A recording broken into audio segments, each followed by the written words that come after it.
Watching P news. నమస్కారం.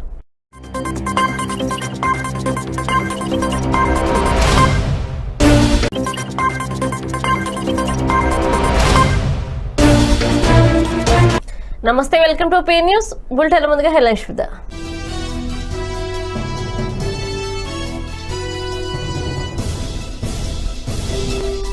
మా నాయకులపై తప్పుడు కేసులు పెడుతున్నారు. అంబులెన్సుల కుంభకోణం సాక్ష్యాలతో బయటపెట్టామన్న దేవినేని.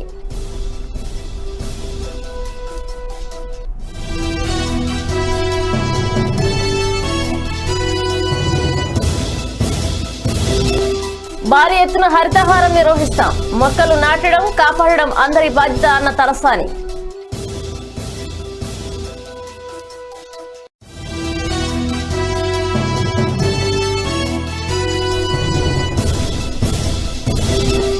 రేషన్ దుకాణాల నుంచి నేరుగా ఇంటికి పంపిణీ వాహనాలను ప్రారంభించిన మంత్రి కన్నబాబు.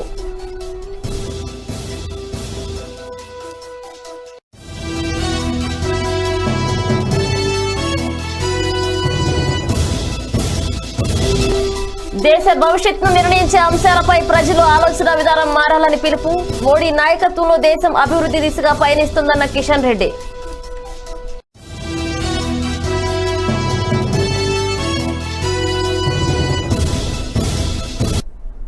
బులెటిన్లో డీటెయిల్స్ చూస్తే ఆంధ్రప్రదేశ్ ముఖ్యమంత్రి వైఎస్ జగన్మోహన్ రెడ్డి రాష్ట్ర గవర్నర్ బిశ్వభూషణ్ హరిచందన్ తో భేటీ అయ్యారు. సోమవారం సాయంత్రం రాజ్భవన్ లో ఆయన్ను మర్యాదపూర్వకంగా కలిశారు. ముఖ్యమంత్రి వెంట ప్రభుత్వ సలహాదారుడు సజ్జల రామకృష్ణారెడ్డితో పాటు మరికొంతమంది కూడా ఉన్నారు. సుమారు అరగంట పాటు వీరి భేటీ సాగింది. కాగా కరోనా వైరస్ నేపథ్యంలో శాసనసభ మండలి బడ్జెట్ సమావేశాలలో ఉభయ సభలను ఉద్దేశించి గవర్నర్ వీడియో కాన్ఫరెన్స్ ద్వారా ప్రసంగించిన విషయం తెలిసిందే. అయితే ఆనవాయితీ ప్రకారం బడ్జెట్ సమావేశాల అనంతరం గవర్నర్ తో సీఎం భేటీ అవుతారు. దానిలో భాగంగానే సీఎం జగన్ సమావేశమైనట్లు తెలుస్తుంది. అలాగే రాష్ట్రంలో కరోనా వైరస్ కట్టడికి ప్రభుత్వం చేపడుతున్న చర్యలు, పెద్ద సంఖ్యలో నిర్వహిస్తున్న కరోనా నిర్ధారణ పరీక్షలపై కూడా గవర్నర్ తో భేటీ అయి చర్చకు వచ్చినట్లు సమాచారం.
ఏడాది పాలనలో జగన్మోహన్ రెడ్డి ప్రభుత్వం ఆంధ్రప్రదేశ్ ను కుంభకోణంలో అగ్రప్రధాన నిలిపిందని మాజీ మంత్రి టీడీపీ నాయకులు దేవినేని ఉమామహేశ్వరరావు ఎద్దేవా చేశారు. చివరకు ప్రజారోగ్యంతో ముడిపడిన 108 అంబులెన్సులలో కూడా 300 కోట్ల అవినీతికి పాల్పడ్డారని ఆరోపించారు. అంబులెన్సులకు సంబంధించి రకరకాల జీవోల పేరుతో విజయసాయిరెడ్డి వియంకుడికి చెందిన అరబిందో కంపెనీకి కట్టబెట్టడానికి రాష్ట్ర ప్రభుత్వం చేసిన విన్యాసాలను టీడీపీ అధికార ప్రతినిధి పట్టాభిరామ్ సాక్ష్యాధారాలతో సహా బయట పెట్టారని గుర్తు చేశారు దేవినేని. జగన్మోహన్ రెడ్డి గారు ఆంధ్రప్రదేశ్ రాష్ట్రాన్ని కుంభకోణాల్లో అగ్రగామిగా నిలబెట్టారు.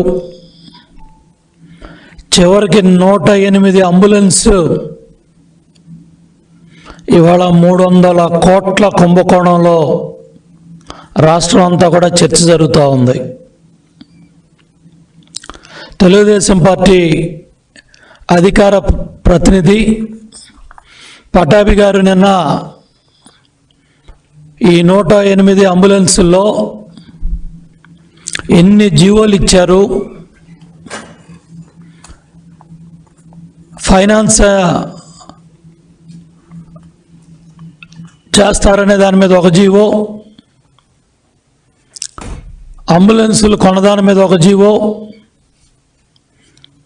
రేట్లు పెంచిన దాని మీద ఒక జీవో, డబ్బులు ఇవ్వడానికి ఇంకో జీవో, డిప్యూటీ సీఈఓని సీఈఓని చేయడానికి ఒక జీవో, మళ్ళీ ఇవాళ రకరకాల జీవోల పేరుతో ఈరోజు ఏటుగా రాష్ట్రం అంతా కూడా పేరు మోగుతా ఉన్న విజయసాయిరెడ్డి గారి వియ్యంకుడికి, అరవిందో కంపెనీకి ఈ 108 అంబులెన్సులు కట్టి పెట్టడానికి రాష్ట్ర ప్రభుత్వం చేసిన ఈ జీవోలో విన్యాసం చూస్తూ ఉంటే దేశం అంతా కూడా ఆశ్చర్యపోతూ ఉంది. 111 జీవోలో వాళ్ళు ఇచ్చింది బ్రహ్మాండంగా identify and engage. Jaganmohan Reddy గారు కొత్త కొత్త పదాలు వస్తూ ఉన్నాయి. ఐడెంటిఫై అండ్ ఎంగేజ్, ఇదేనా రివర్స్ టెండరింగ్కి అర్థం? ఇదేనా మీ రిజర్వ్ టెండరింగ్?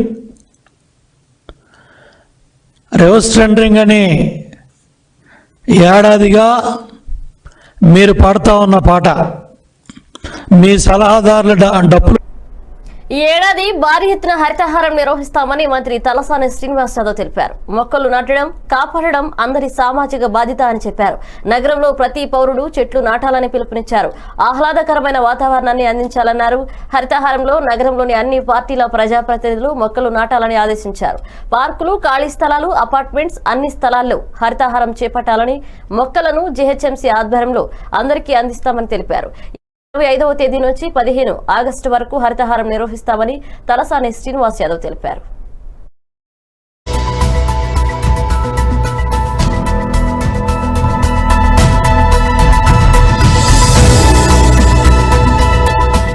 ఈ నెల 25వ తేదీ నుండి మరి జరిగేటువంటి హరితార కార్యక్రమం, మరి గౌరవ ముఖ్యమంత్రి గారి కార్యక్రమాన్ని ఛాలెంజింగ్ గా తీసుకోవడమే కాకుండా 5 విడతలు కూడా రాష్ట్ర వ్యాప్తంగా బ్రహ్మాండంగా జరిగింది. ఆకుపచ్చ తెలంగాణ కావాలనేటువంటి సంకల్పంతో ముఖ్యమంత్రి గారు చెప్తుంది. ఒక ప్రజాప్రతినిధులు అధికారుల బాధ్యతనే కాదు, హైదరాబాద్ లో, గ్రేటర్ హైదరాబాద్ లో ఉన్నటువంటి ప్రతి ఒక్కరి బాధ్యత కూడా. ముఖ్యమంత్రి గారు పదే పదే చెప్తారు, మన పిల్లలకి ఎంత ఆస్తి ఇస్తామన్న దానికంటే ఒక ఆహ్లాదకరమైనటువంటి, ఆరోగ్యకరమైనటువంటి జీవితాన్ని ఇవ్వాలి, మంచి ఆక్సిజన్ ఉండాలనేటువంటి సంకల్పంతో చాలా సందర్భాలలో చెప్పింది. అందుకే గ్రేటర్ హైదరాబాద్ లో ఉన్నటువంటి ప్రజాప్రతినిధులు, పార్లమెంటు, శాసనసభ్యులు, శాసన మండలి సభ్యులు, మేయర్ గారు, డిప్యూటీ మేయర్ గారు, కార్పొరేటర్లు అందరం కూడా బాధ్యత తీసుకొని ఈ కార్యక్రమాన్ని 25వ తేదీ నుంచి 15th ఆగస్టు వరకు ఈ కార్యక్రమాన్ని బ్రహ్మాండంగా ఏర్పాటు చేసుకొని ముందుకెళ్తాం. దీంట్లో అన్ని పార్టీల ప్రజాప్రతినిధులు కూడా రిక్వెస్ట్ చేస్తా ఉన్నాం.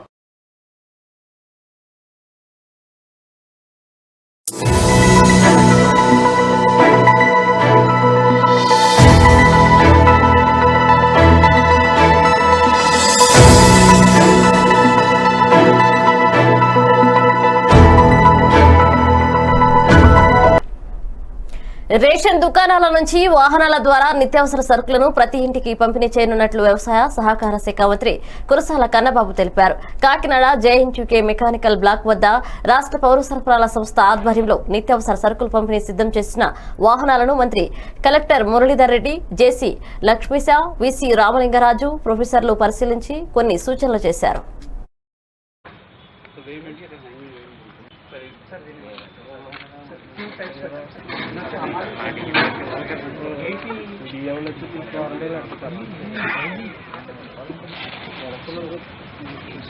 కస్టమర్ కి ఇక్కడ హ్యాంగింగ్ సార్, ఆ రోజు కమిషనర్ గారు హ్యాంగింగ్ అయితే యాక్యురసీ బాగుంది సార్. మనకి ఈక్వెంట్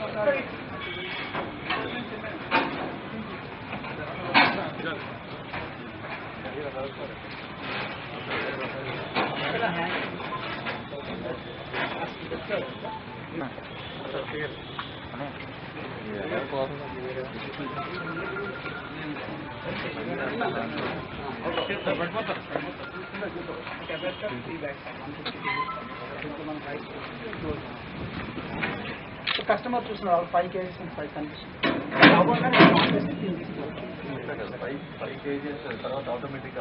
లేదు ఆటోమేటిక్ గా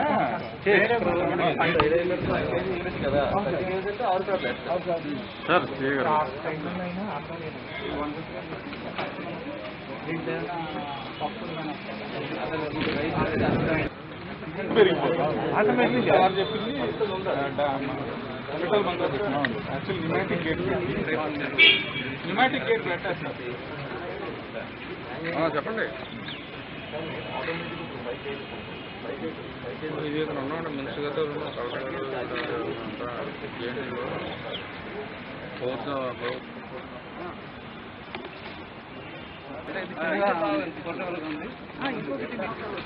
వెనకెళ్ళిపో అటు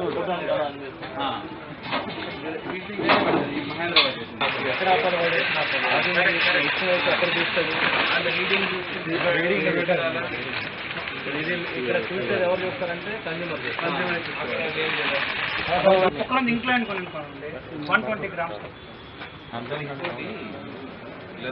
చిన్న ప్రమాదం డిటాచ్ చేయడానికి హౌస్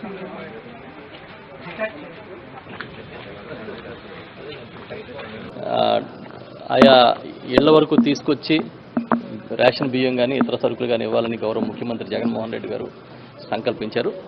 దానికి సంబంధించి కొన్ని మిషన్స్ని ఇంటింటికి తీసుకొచ్చి ఇవ్వడానికి కొన్ని మిషన్స్ని ఫ్యాబ్రికేట్ చేయించారు. వాటిని ఇప్పుడు జిల్లా కలెక్టర్ గారు మురళీధర్ రెడ్డి గారు, అదేవిధంగా జాయింట్ కలెక్టర్ లక్ష్మీ షా గారు, మన జేఎన్టీయూ వీసీ గారు, మేమందరం కూడా ఈ జేఎన్టీయూలో చూసాం. ప్రొఫెసర్స్, ఆ టెక్నికల్ బృందాలన్నీ కొన్ని మిషన్లో ఇంకా మార్పులు ఉంటే బాగుంటుంది, అడ్వాన్స్మెంట్ వచ్చేలాగా చేయాలని చెప్పి సూచనలు చేశాం. ప్రధానంగా ఈ ఆటోమేషన్ ఏమైనా ఉంటే ప్రయత్నం చేయమని చెప్పి ఒక సజెషన్ ఇచ్చాము.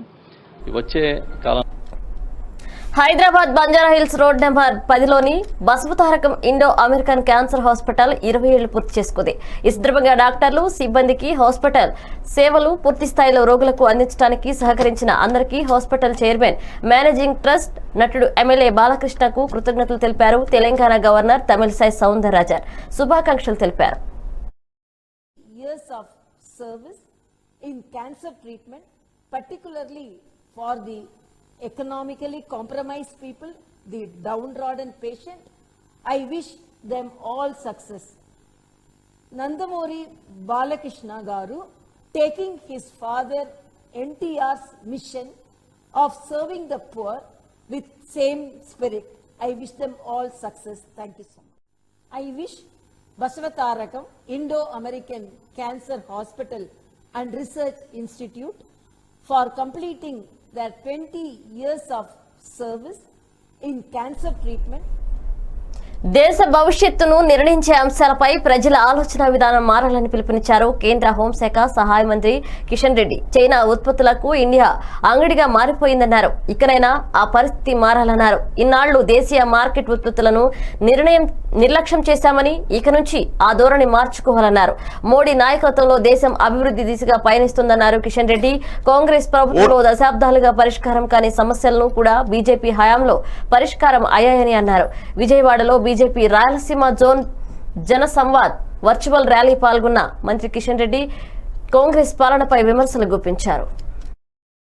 పార్టీగా భారతీయ జనతా పార్టీ నాయకత్వంలో, మోడీ గారి నాయకత్వంలో అధికారంలోకి వచ్చినటువంటి ఏకైక పార్టీ, రెండోసారి అధికారంలోకి వచ్చినటువంటి పార్టీ భారతీయ జనతా పార్టీ. సీట్లను, ఓట్లను పెంచుకొని వచ్చాం. అద్భుతమైనటువంటి పరిపాలన. భారతదేశ చరిత్రలో సువర్ణాక్షరాలతో రాయించదగినటువంటి సంవత్సరము ఈరోజు. దురదృష్టవశాత్తు కరోనా ప్రపంచమంతా ఈరోజు వ్యాపించింది. మన భారతదేశం అతిథులం కామనము. కొంత కరోనా కారణంగా మనం ఇబ్బందులకు గురయ్యాం తప్ప పార్లమెంట్ సమావేశాలు తీసుకున్న ఈ సంవత్సరం దీర్ఘకాలికంగా దేశాన్ని పట్టిపీడిస్తున్నటువంటి సమస్యల పరిష్కారం కోసం చూసిన, దేశ ఆర్థిక వ్యవస్థను గాడిలో పెట్టేటువంటి ప్రయత్నం చూసిన మంచి పరిపాలన ఈ సంవత్సరంలో మోడీ గారి నాయకత్వంలో ఇవ్వడం జరిగింది. ఓట్ల శాతాన్ని, సీట్ల శాతాన్ని పెంచుకొని రెండోసారి అధికారంలోకి వచ్చాం. స్వాతంత్రం వచ్చిన తర్వాత ఒక ప్రతిపక్ష పార్టీగా మొట్టమొదటిసారిగా రాష్ట్రంలో అంబేద్కర్ రచించిన రాజ్యాంగం కాకుండా రాజారెడ్డి రాజ్యాంగం నడుస్తుందన్నారు విశాఖ జిల్లా ఎస్సీసీఎల్ అధ్యక్షుడు విజయ్ కుమార్. నగరంలోని టీడీపీ కార్యాలయంలో ఏర్పాటు చేసిన మీడియా సమావేశంలో ఆయన మాట్లాడారు. దళితుల ఓట్లతో గెలిచిన వైఎస్ఆర్ కాంగ్రెస్ పార్టీ చరిత్రలో దళితుల ద్రోహిగా మిగిలిపోతుందన్నారు. ఎస్సీ ఎస్టీ కార్పొరేషన్ నిధులను ఇతర పథకాల మళ్లించడంపై మండిపడ్డారు. బీసీ నేతలనే టార్గెట్ చేస్తూ కేసులు పెడుతున్నారని ఆగ్రహం వ్యక్తం చేశారు విజయ్ కుమార్. 24 సంవత్సరాలు ఆయన మీద నిర్భయ కేసట. ఆవిడ ఆ రోజు బయటకు వచ్చి క్షమాపణ చెప్పి లక్షాపౌత్రుడు గారు ఆయన తాతగారు ఫోటో తీశారు ఎందుకమ్మా అని చెప్పి ఆ రోజు అక్కడ నిరసన తెలియజేస్తే ఆవిడ వచ్చి బయటికి తప్పు అయిపోయింది సార్ అని చెప్తే తర్వాత మారిపోయి వెంటనే ఆయన నా మీద ఎలా మాట్లాడాడు, నన్ను అవమానకరంగా మాట్లాడాడంటే ఏం మాట్లాడుతాం. ఈరోజు అధికారులు కూడా కనీసం మీకు కొద్దిగా బుద్ధుండి వ్యవహరించాలి. కృష్ణవేణి గారు అది కరెక్ట్ కాదు. ఈరోజు ప్రభుత్వం ఏదో మా వెనకాతలు ఉంది, ఈరోజు పెట్ల గణేష్ ఈ రోజు వెనకాతలు ఉండి ఆడిస్తాం అన్నాడంటే వీళ్ళందరూ వన్ టైం ఎమ్మెల్యేలు గుర్తు పెట్టుకోవాలి. ఇది మాత్రం మీ కౌంట్ డౌన్ స్టార్ట్ అయింది, మీ కౌంటబుల్ మేము ఇచ్చేస్తాం తిరిగి లేకుండా. రానున్న రోజుల్లో తెలుగుదేశం పార్టీ అధికారంలోకి వస్తుంది. వచ్చిన తర్వాత మీ ఇవ్వాల్సినటువంటి అన్ని కూడా మేము రాసుకుంటా ఉన్నాం. మీ చట్టాలన్నీ కూడా మా దగ్గర ఉన్నాయి. మీకు ఇవ్వాల్సిన కౌంటబుల్ ఏదైతే ఉందో వెనక్కిస్తాం, కంగారేం లేదు. జగన్మోహన్ రెడ్డి ఏదో 10 సంవత్సరాలు పాలించేస్తాడనుకోని ఈ రోజు అధికారులు ఐపీఎస్ అధికారులు ఐఏఎస్ అధికారులు వ్యవహరిస్తున్నటువంటి తీరు, రాష్ట్రంలో డీజీపీ 4-5 సార్లు కోర్టుకి ఎక్కినటువంటి దాఖలాలు ఈ రాష్ట్రంలో ఎప్పుడన్నా ఉన్నాయా? 5 సార్లు ఎక్కాడు. ఒక సిఎస్ కోర్టుకి ఎక్కినటువంటి దాఖలాలు ఎక్కడ ఉన్నాయా? ఆవిడ కూడా ఎక్కింది. అంటే ఏం చేస్తా ఉన్నారు? ఈరోజు దళితుల పక్షాన పోరాడుతున్నటువంటి వ్యక్తి మొన్న మీరు చూశారు, శ్రావణ్ కుమార్, రిటైర్డ్ జడ్జి శ్రావణ్ కుమార్ జాడా. ఆయన మన ఎగ్జిక్యూటివ్ మెంబర్స్ ఏదైతే యూనివర్సిటీలో జరిగినటువంటి అవకతవకలని బయట పెట్టి ఈ విధంగా వైసీపీ ప్రభుత్వం కుట్ర పన్ని ఇలాగ ప్రభుత్వం తాలూకా ఉద్యోగాలు అమ్ముకుంటుందని చెప్పి బయట చెప్పినందుకు ఆయన మీద దేశద్రోహం కేసు పెట్టారు. వాళ్ళు ఎవరో లేరు ఇక్కడ. కార్మికుల వ్యతిరేక విధానాలను అవలంబిస్తున్న కేంద్ర ప్రభుత్వ విధానాలపై జూలై 3వ తేదీన నిర్వహించిన తలపెట్టిన నిరసన కార్యక్రమాన్ని విజయవంతం చేయాలని నగరంలోని అన్ని ట్రేడ్ యూనియన్లు రౌండ్ టేబుల్ సమావేశాన్ని నిర్వహించాయి. సిఐటియు కార్యాలయంలో వివిధ ట్రేడ్ యూనియన్ నేతలు హాజరై దేశవ్యాప్త లాక్డౌన్ వలన ఏర్పడిన పరిస్థితుల ప్రభావంతో కుదేలైన కార్మిక రంగాన్ని కేంద్ర ప్రభుత్వం ప్రైవేటీకరణ వైపు తీసుకుపోతుందని పలువురు యూనియన్ నేతలు అభిప్రాయాన్ని వ్యక్తం చేశారు. మోడీ ప్రభుత్వం అనుసరిస్తున్నటువంటి కార్మిక వ్యతిరేక ప్రజా వ్యతిరేక విధానాలకు నిరసనగా దేశవ్యాప్తంగా జూలై 3వ తేదీన నిరసన కార్యక్రమాలు చేపట్టాలని చెప్పని కేంద్ర కార్మిక సంఘాలు, రాష్ట్రంలోని కార్మిక సంఘాలు వీటితో పాటు ఉద్యోగ ఫెడరేషన్లు ఐక్యంగా పిలుపునిచ్చాయి. ఈ పిలుపుని విశాఖపట్నంలో జయప్రదం చేయడం కోసం విశాఖపట్నంలో ఉన్నటువంటి అఖిలపక్ష కార్మిక సంఘాలు, ఉద్యోగ ఫెడరేషన్ నాయకుల సమావేశం ఈరోజు జరుగుతూ ఉంది. కరోనా మహమ్మారి లాక్డౌన్ కారణంగా ఈ దేశ ప్రజానీకం, రాష్ట్ర ప్రజానీకం, విశాఖపట్నం ప్రజానీకం, ప్రధానంగా కార్మిక వర్గం ఉపాధి కోల్పోయి తీవ్రమైనటువంటి కష్టాలు పడుతూ ఉంది. ఈ కష్టాల్లో ఉన్నటువంటి కార్మిక వర్గాన్ని, సాధారణ ప్రజానీకాన్ని ఆదుకోవాల్సిన బాధ్యత కేంద్ర ప్రభుత్వం మీద ఉంది. కానీ మోడీ ప్రభుత్వం దానికి విరుద్ధంగా కష్టాల్లో ఉన్న కార్మిక వర్గం మీద, ప్రజల మీద మరింత భారాలు మోపే విధంగా కార్యక్రమం చేస్తూ ఉంది. ఎన్నడూ లేని విధంగా గత 15 రోజుల నుంచి పెట్రోల్ డీజిల్ మీద ధరలు విపరీతంగా పెంచుకుంటూ పోతూ ఉంది. ఈ 15 రోజుల్లో ఈ రెంటి మీద కూడా దాదాపు లీటర్కి 8 రూపాయల ధరలు పెంచే కార్యక్రమం చేశారు. అంతర్జాతీయంగా ముడి చమురు ధరలు తగ్గేటప్పుడు పన్నులు వేసి ఉచ్చ ఆదాయాన్ని కూడా మొత్తం కేంద్ర ప్రభుత్వం ఖాతాలో వేసుకుంది. ఇప్పుడు అంతర్జాతీయంగా ధరలు పెరిగితే ఆ ధరల భారాన్ని ప్రజల మీద మోపే కార్యక్రమం చేస్తూ ఉంది. దీంతోపాటు కార్మిక వర్గం అత్యంత త్యాగాలు చేసి సాధించుకున్న కార్మిక చట్టాలని 5 లేబర్ కోడ్స్గా యజమానికి అనుకూలంగా మార్చే కార్యక్రమం రెండో వైపున చేస్తూ ఉంది.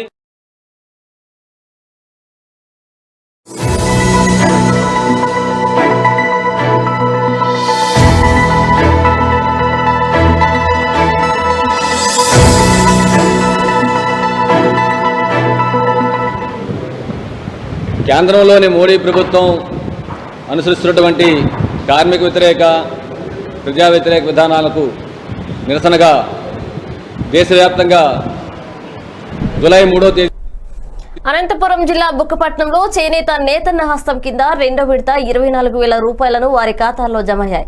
ఈ నేపథ్యంలో స్థానిక వైఎస్ఆర్ విగ్రహానికి పాలాభిషేకం చేశారు. అనంతరం కేక్ కట్ చేసి సీఎం జగన్ కు కృతజ్ఞతలు తెలిపారు. ఈ కార్యక్రమంలో వైఎస్ఆర్సీపీ నాయకులు Buchaiah, gas dealer Govardhan Reddy, Bukkapatnam minority నాయకులు రఫీ, చేనేత కార్మికులు పాల్గొన్నారు.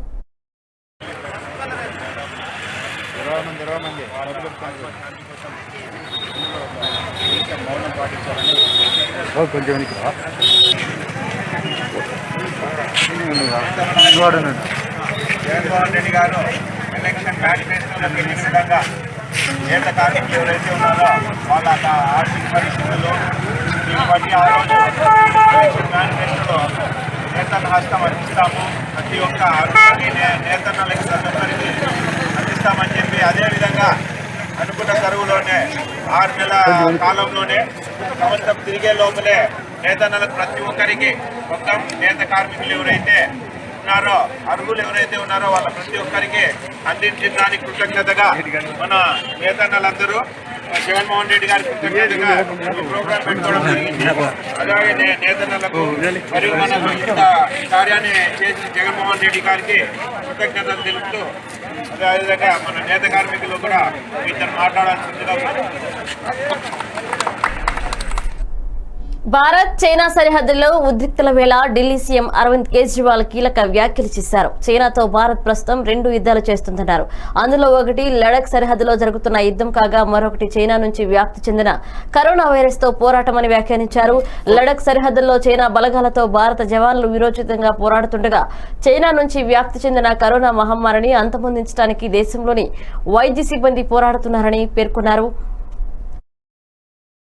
జవాన్లు వెన్నుచూపకుండా పోరాడారని, కోవిడ్-19 పై జరుగుతున్న యుద్ధంలోనూ అలాగే విజయం సాధిస్తామని కేజ్రీవాల్ అన్నారు. 2 యుద్ధాల్లోనూ విజయం సాధిస్తామని అన్నారు. 25,000 लोग ऐसे हैं जिनको अभी भी कोरोना है. एक हफ्ते के अंदर केवल 1,000 एक्टिव केस बढ़े. इसका मतलब लगभग जितने लोग बीमार ठीक हो रहे हैं उतने ही लोग बीमार हो रहे हैं. एक तरह से फिलहाल ऐसा लगता है कि थोड़ा सा स्टेबलाइज हो रहा है.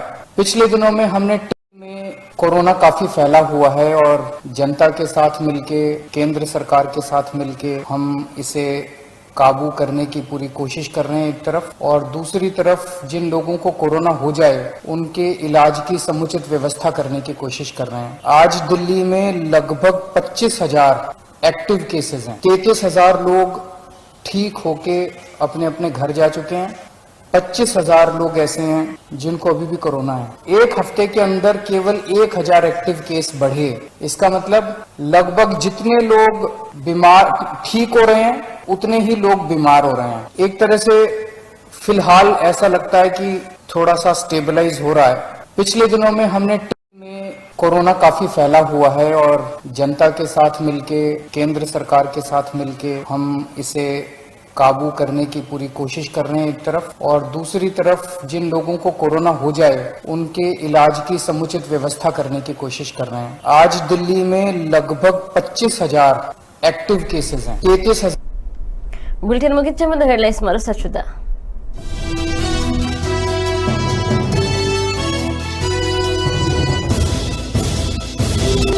మా నాయకులపై తప్పుడు కేసులు పెడుతున్నారు. అంబులెన్స్ల కుంభకోణం సాక్ష్యాలతో బయటపెట్టామన్న దేవినేని.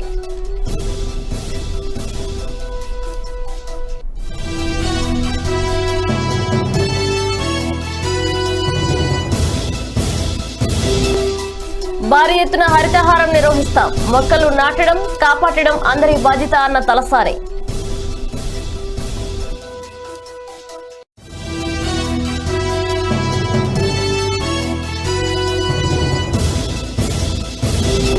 రేషన్ దుకాణాల నుంచి నేరుగా ఇంటికే పంపిణీ వాహనాలను ప్రారంభించిన మంత్రి కన్నబాబు.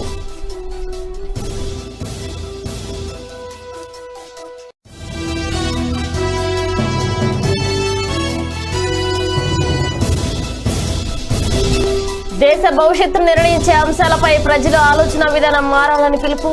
మోడీ నాయకత్వంలో దేశం అభివృద్ధి దిశగా పయనిస్తుందన్న కిషన్ రెడ్డి.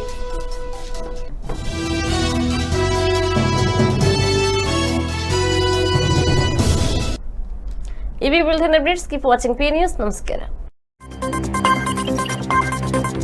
है।